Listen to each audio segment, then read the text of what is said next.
사랑합니다. 오랜만입니다. 선생님 목소리 반갑나요?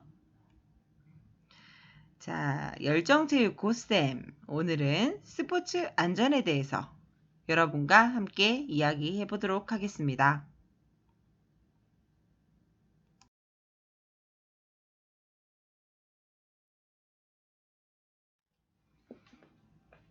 자, 체육 시간을 처음 시작할 때 선생님이 소개한 적이 있죠? 우리 체육 교과서는 건강, 도전, 경쟁, 표현, 그리고 안전 이렇게 5개의 영역으로 나눠줍니다. 오늘 수업할 부분은 안전 영역에 속하는 부분입니다. 그 중에서도 스포츠 안전에 대한 이야기를 나눌 건데요. 안전은 이 앞에 있는 건강, 도전, 경쟁, 표현 어느 곳에서든 다 상관이 되어지는 중요한 부분입니다. 여러분의 안전에 대해서 굉장히 중요하다고 강조하고 싶습니다. 같이 한번 출발해 봅시다. 이 안전 파트에서 2가지를 특히 다뤄보겠습니다. 첫 번째로 스포츠 안전사고의 유형과 특성, 그리고 2번째는 스포츠 안전사고의 예방과 대처입니다. 오늘의 학습 목표는 이렇습니다.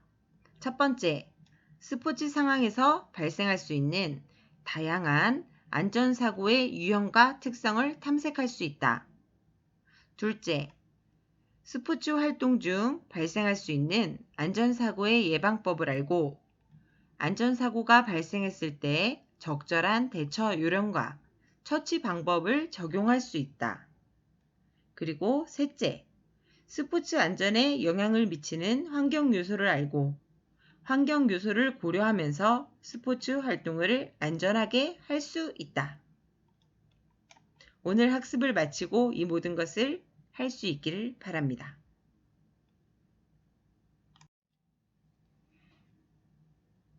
자, 스포츠 안전사고의 유형과 특성을 먼저 알아보겠습니다. 스포츠 안전사고와 스포츠 안전, 그게 무엇일까? 같은 얘기 아닌가? 봅시다. 안전사고. 안전사고란 무엇인가?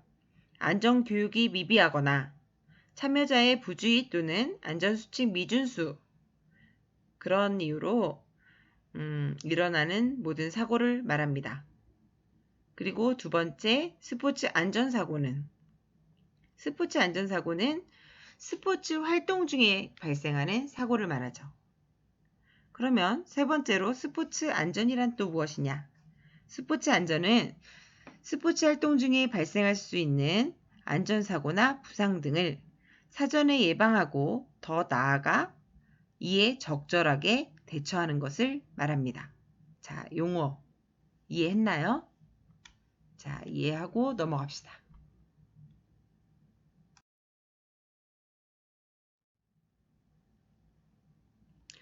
스포츠 안전의 중요성. 스포츠 안전사고를 겪게 되면 어떻게 되죠? 다치죠.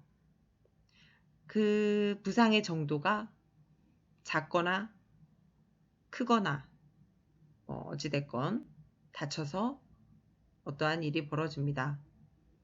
그래서 매우 중요합니다.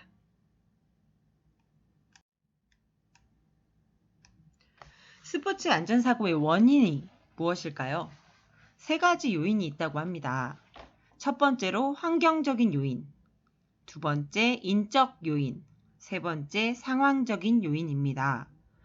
환경 요인은 시설이 노후됐거나 기구 또는 장비가 불량하거나 안전장치를 미처 갖추지 못했다거나 갑자기 기후등이 변화해서 환경적으로 어떤 이유가 있어서 안전사고가 일어난 경우입니다.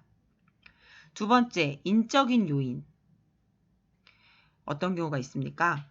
미숙한 기술이나 안전 지식이 부족하고 자기 스스로 너무 심하게 믿는 거야. 혹은 지도가 소홀했어. 혹은 준비운동이나 정리운동이 부족해서 이런 사람에 의한 그런 요인에 의해서 일어나는 걸 인적 요인이라고 합니다. 또 세 번째, 상황 요인. 무리한 동작을 취했다거나 사람, 시설, 장비 이런 거하고 부딪혔어. 충돌이 일어났어. 이런 경우가 있고요. 혹은 물체에 걸려서 넘어졌다. 또는 운동용구에 부딪혔다. 이런 상황적으로 일어난 일들, 이런 거를 상황 요인이라고 합니다. 이 모든 것이 스포츠 안전사고의 원인이 되겠죠. 세 가지 요인입니다. 기억해 두세요. 개인 경기, 단체 경기, 경기 관람에서도 안전사고가 일어납니다. 개인 경기에서는 경기 시작 전에 준비 운동을 하지 않고 무리한 동작을 하며 안전사항을 지키지 않고 부주의하게 행동하기 때문입니다. 따라서 이러한 사고로 염좌, 뼈다 이렇게 얘기하죠. 통증, 찰과상, 좌상, 골절 이런 것들을 입고요. 부상의 종류에 대해서는 뒤에서 좀 더 세세하게 설명하도록 하죠. 대인 및 단체 경기에서는 원인으로는 과시욕, 지나친 경쟁, 그릇된 경쟁 이런 거에 의해서 승부욕, 과열된 경쟁 이런 거에 의해서 격렬한 몸싸움 이런 걸로 인해 서로 부딪히고 상대방을 제압하고 이런 과정에서 안전사고가 발생하기도 합니다. 또 경기 관람할 때 이럴 때는 언제 일어나느냐? 관중이 많이 들어찬 상황에서 관람 질서를 지키지 않고 선수나 혹은 다른 관람객들에게 피해를 주기도 하고 경기 시설에 부주의한 사용을 한다거나 팬들 간의 감정 싸움, 몸싸움 이런 것들로 인해서 어떤 사고가 일어나죠. 잘못하면 대규모 참사로도 이루어지는 이런 안전사고들이 있습니다.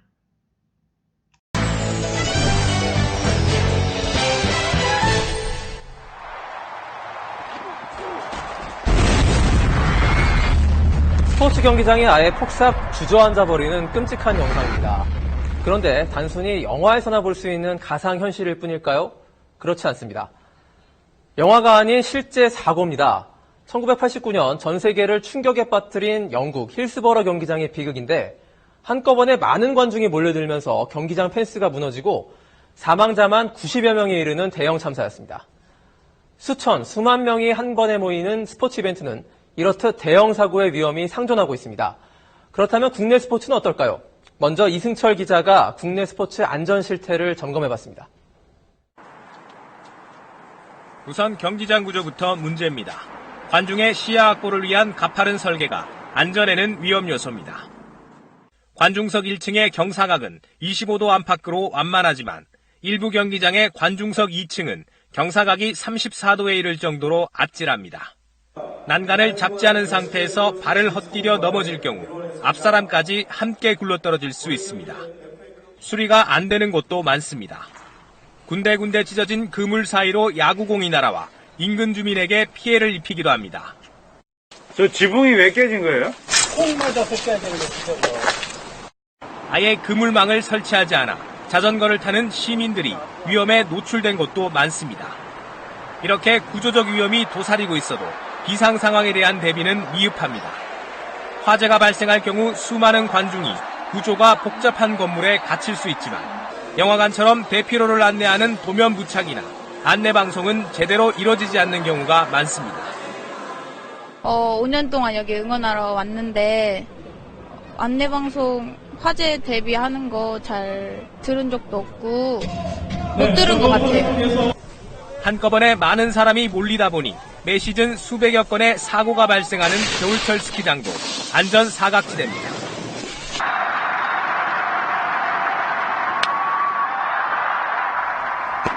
프로야구 보러 가실 때 혹시 이 글러브 챙겨 가십니까? 파울볼이 빈번히 날아드는 내야석은 실제로 굉장히 위험한 공간입니다. 지난 4년간 야구장 안전사고 현황을 살펴보면 하루에 3명 이상 부상을 당했고 이 가운데 대부분은 파울볼 사고였습니다. 또 휴대용 가스렌지를 사용하다 불이 나고 흥분한 팬이 경기장으로 난입하는 등 안전상의 허점은 곳곳에서 발견됐습니다. 실제로 종합경기장을 포함한 국내 체육시설의 안전실태 점검 결과 무려 146개 체육시설이 안전 매뉴얼 지침이 제대로 갖춰지지 않았고 안전시설 미비도 132건에 이르렀습니다. 번지점프 등 참여형 레저 스포츠의 안전 불감증은 더 심각합니다. 육상 레저 스포츠의 경우 안전교육 전문 강사 비율이 50%에 그쳤고 응급처치 자격증을 가진 지도사는 겨우 15%에 불과했습니다. 올해 세월호 등 각종 안전사고로 스포츠에서도 경각심이 일고 있지만 실제로 현장에는 안전을 규제하는 종합적인 대책이 부족하다는 의견이 적지 않은데요. 박선우 기자가 보도합니다. 빈 페트병과 돗자리 등을 이용해 물에 빠진 친구를 구하는 방법을 배웁니다. 안 오신 남자분 119에 신고해 주시고 모자 쓴 여자분 AED 가져다 주세요. 살분의 기적으로 불리는 심폐소생술비. 수영 안전교육을 교육부는 빠르면 내년부터 의무화할 방침입니다.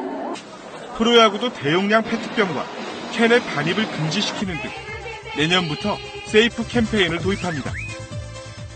한 해 평균 100여 건의 사고가 발생하는 안전의 사각지대 골프 연습장에도 자격을 갖춘 골프 지도사를 의무적으로 배치해야 한다는 목소리가 커지고 있습니다. 실내 연습장은 배치 기준에 미달하면 배치를 하지 않아도 되기 때문에 95% 이상이 실내에서 일어난다고 보시면 됩니다.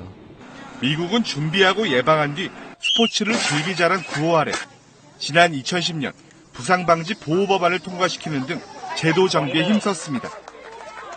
메이저리그와 NFL에서 금속 탐지기를 활용하고 몸수색을 도입하는 등 프로스포츠들도 안전을 최우선으로 생각합니다.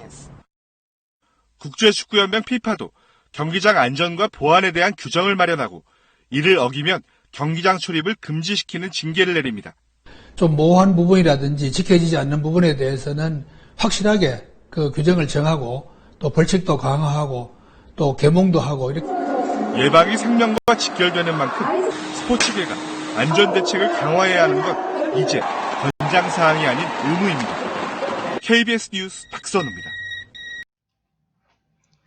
자, 뉴스 영상 잘 봤나요? 안전 불감증 정말 문제입니다. 스포츠 안전 정말 거듭 강조해도 지나치지 않습니다. 스포츠 안전은 권장이 아닌 정말 의무라는 게 선생님도 강조하고 싶은 부분입니다.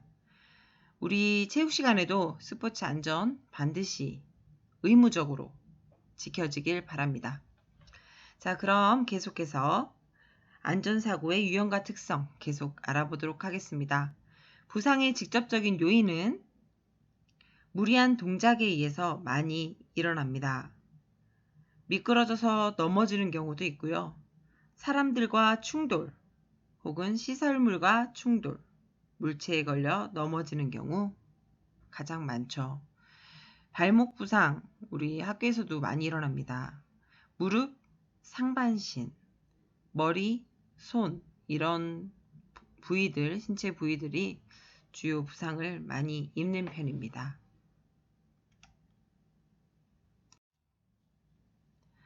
스포츠 안전사고의 예방에 대해서 알아보도록 하겠습니다.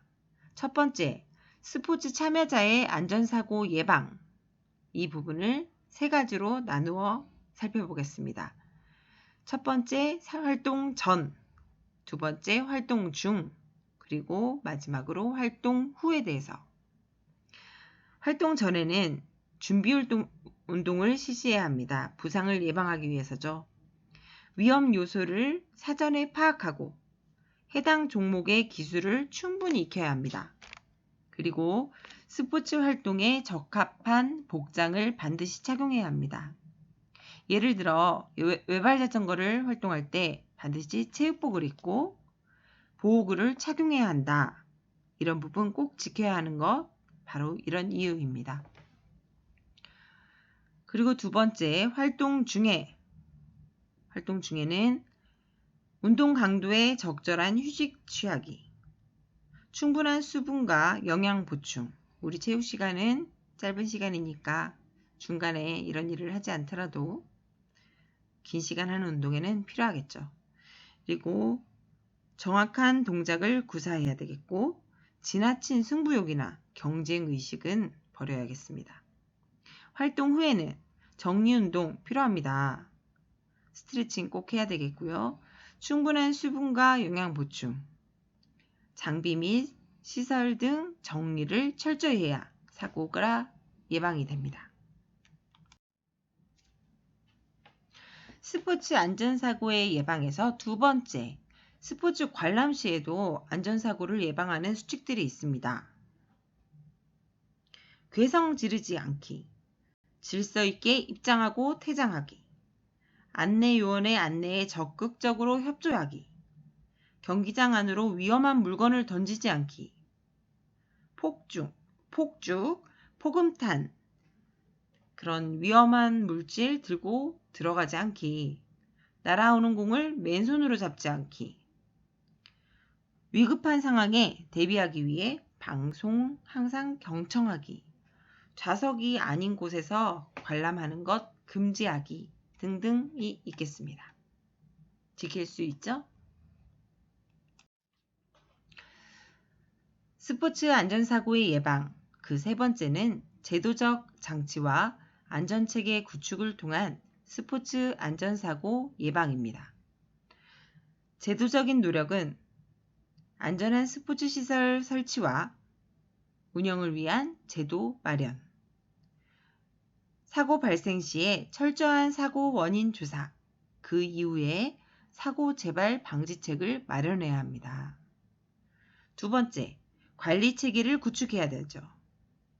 안전관리 매뉴얼 및 체크리스트를 활용해서 위험 요소를 점검하고 사고 발생 시 대처 요령 또는 예방 그런 안전계획을 수립해야 됩니다. 그리고 안전교육을 실시해야 합니다. 정기적인 스포츠 안전교육 실시로 스포츠 안전사고에 대한 경각심을 고취시켜야죠. 그래서 선생님이 지금 안전교육을 실시하고 있습니다. 스포츠 안전사고 발생 시 조치 방법에 대해서 알아보도록 하겠습니다. 먼저 응급처치란, 응급처치가 무엇입니까? 응급환자의 기도를 확보하고 심장 박동을 회복시키며 그 밖에 생명을 위협하는 요소를 제거하기 위해서 긴급히 치료하는 것. 뭐가 됐든 응급 상황에서 긴급히 치료하는 것. 이것을 응급처치라고 합니다. 여러분이 의료인이 아닌 이상 모든 의술을 사용해서 누군가를 고치고 이런 건 어렵잖아요. 우리가 할 수 있는 것, 가장 간단하면서 빠르게 일단 이 사람이 병원에 가서 치료를 받기 전에 조치할 수 있는 것, 이런 것을 한번 알아보는데요. 먼저 가장 기본적인 건 거기 나와 있는 P, R, I, C, E 이 5글자 안에 있습니다. 먼저 P, Protect, 뭐야? 네, 보호하는 거. 환자가 일단 나오면 먼저 보호해야죠. 그 다음에 R, Rest, 휴식을 취하도록 하고, Ice, 얼음찜질, 그리고 C, Compress, 압박하는 거죠. 그 다음에 Elevate, 뭐야? 네, 올리는 거, 거상, 올린다. 이런 걸 얘기합니다. 여러분 교과서에 어떻게 나와 있어요? 주로 많이 얘기하는 게 RICE, 외우기 좋게 RICE, 이런 요법이 있다. 응급처치 요법이 RICE, 요법이 있다. 이렇게 많이 얘기를 합니다. 기억해 두세요.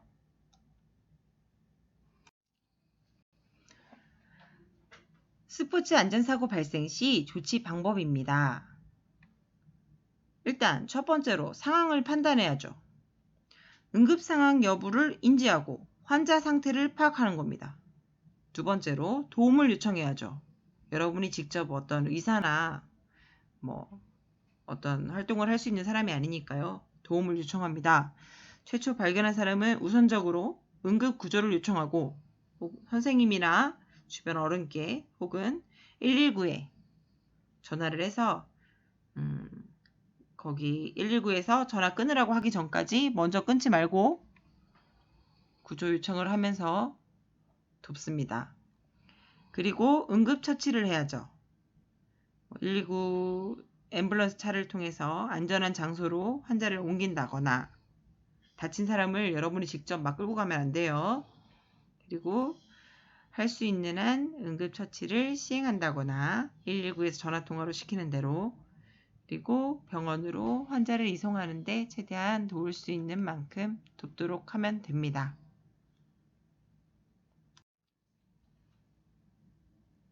자, 부상 종류에 따른 스포츠 안전사고 어떤 게 있을까요? 첫 번째 염좌라고 있습니다. 염좌는 뭐냐? 여러분이 많이 얘기하는 다리를 뼈다 이럴 때 하는 건데요. 인대가 늘어나거나 찢어진 경우 이런 경우에 얘기하는 겁니다. 두 번째 타박상 어디 부딪히거나 넘어지거나 이래서 멍이 든 경우 그런 경우 얘기하는 게 타박상. 그리고 근육 경직 근육이 뭉쳤어요. 이게 근육 경직이고요. 찰과상 피부가 긁혀서 상처가 났을 때 피가 났을 때 이런 경우를 찰과상이라고 합니다. 그리고 뼈에 금이 가거나 뼈가 부러지는 경우를 골절상이라고 말을 합니다. 자, 그러면 이런 부상 종류에 따라서 그런 스포츠 안전사고가 일어났을 때 어떻게 대처를 하면 되는지 방법을 한번 알아보겠습니다. 아까 뼈가 부러졌다 하는 골절상 이런 걸 이뤘을 때는 어떻게 해야 됩니까? 부목을 대서 다친 부위가 움직이지 않게 일단 해야 되겠죠. 그리고 염좌가 뭐였어 아까? 삔 거. 이럴 때는 얼음찜질을 해서 붓기를 가라앉히고 압박 붕대로 감아줍니다. 그리고 타박상 있었죠? 타박상. 어디 부딪혔을 때, 멍들었을 때 이런 거. 얼음찜질을 합니다. 그리고 근육 경직. 이때는 스트레칭을 해서 뭉친 근육을 풀어주도록 합니다. 찰과상, 상처난 거죠. 이럴 때 흐르는 물에 상처를 깨끗이 씻은 다음에 소독약을 꼭 발라주도록 합니다.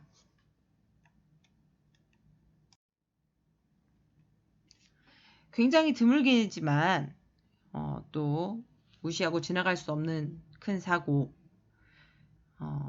심장마비 이런 일이 있잖아요. 이런 일이 있을 때는 또 어떻게 대처하느냐? 심장마비 증상을 보이면 즉시 심폐소생술 CPR을 실시해야 합니다. 자동 심장 충격기 AED라고 하는데 그것이 구비되어 있다면 사용해야 합니다.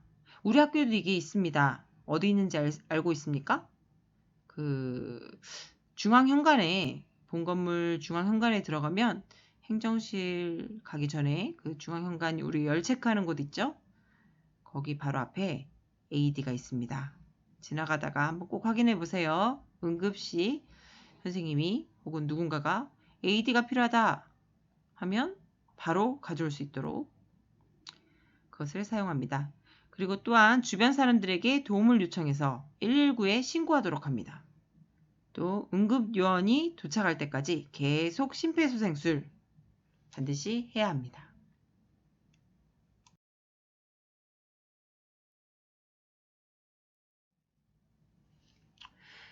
자, 계속해서 이 심폐소생술을 하는 순서를 한번 알아보도록 하겠습니다. 첫 번째, 반응을 확인합니다. 이 심폐소생술이라는 게 심정지가 일어난 사람에겐 바로 해야 될 필요가 있지만 오히려 그렇지 않고 그냥 잠시 기절했다거나 하는 사람에게 하는 건 오히려 위험한 일이 될 수 있거든요. 그러니까 반응을 먼저 확인합니다. 여보세요? 괜찮으세요? 당신은 어떤 상태입니까? 이때 사람이 움직이거나 말을 하거나 숨을 쉬면 이상이 없는 겁니다. 그때 막 누르면 오히려 더 큰일 납니다. 이렇게 반응을 확인했는데도 아무 반응이 없다. 그러면 해야 합니다. 그리고 얼른 도움을 요청합니다. 핸드폰이 있으면 119에 전화를 하고요. 없으면 주위에 도움을 요청하고 그 다음에 호흡을 확인합니다.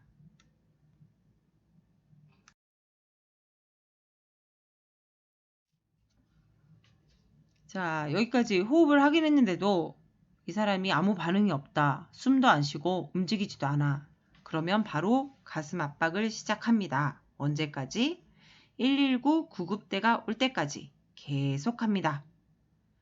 그러면서 인공호흡을 하면 좋습니다. 그러나 인공호흡에 자신이 없는 경우에는 가슴 압박만 계속 실시해도 괜찮습니다.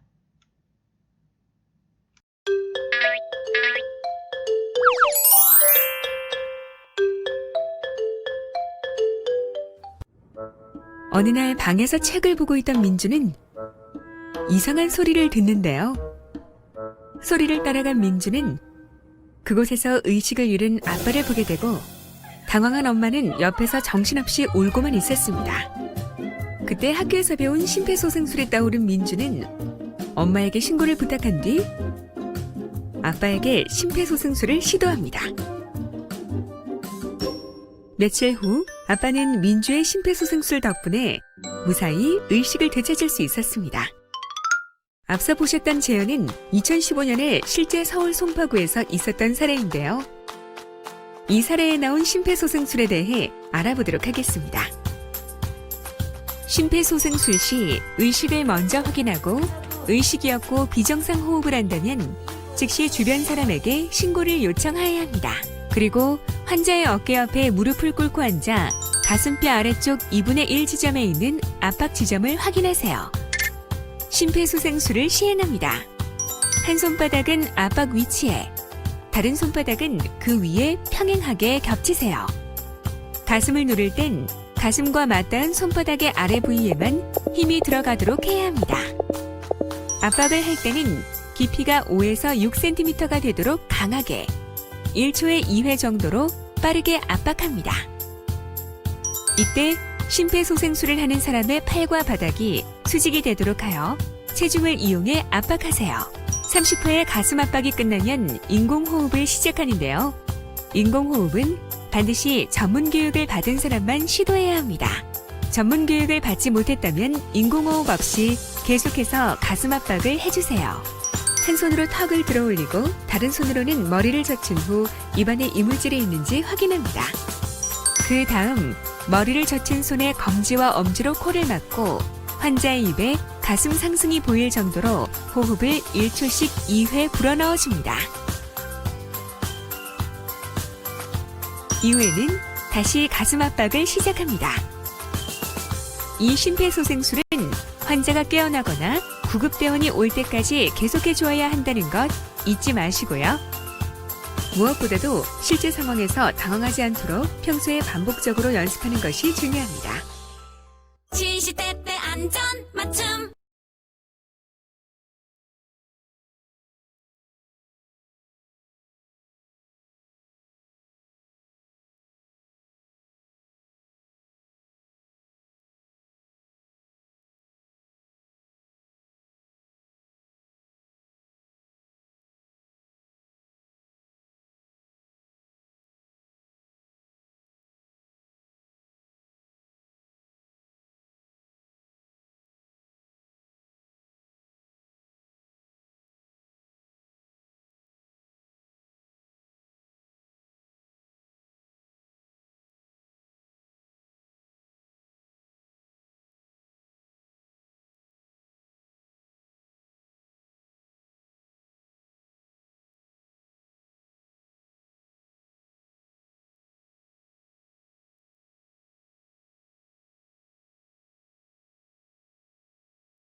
자, 지금까지 스포츠 안전에 대해서 한번 살펴봤습니다.